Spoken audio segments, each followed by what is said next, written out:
diretas já para presidentes de tribunais é uma tendência nacional.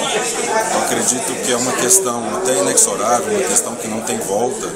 por causa do movimento democratizante que todo o país vem percebendo desde a Constituição de 88. Né? O Poder Judiciário, como todos sabem, é o último poder, apesar de ser o regularizador das eleições, garantir a lisura e a participação desse direito fundamental a cada cidadão, ainda não permite a democracia interna, né, de seus quadros no lado institucional. E no aspecto nacional, a AMB, nossa Associação Nacional, está fazendo um protocolo hoje, conjunto, em todos os estados do país, para que os tribunais, em cada especificidade de sua localidade, possam, nos seus códigos de organização judiciária,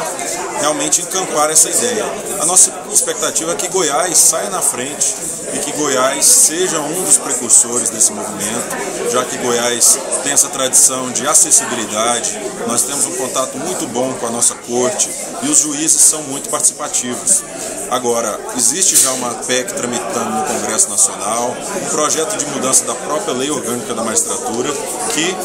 hora mais hora menos hora, vai passar nacionalmente e obrigar que os tribunais façam isso. A nossa expectativa é que isso aconteça antes em Goiás, como um fator mais legitimante, como um fator de demonstração, de prenúncio, de que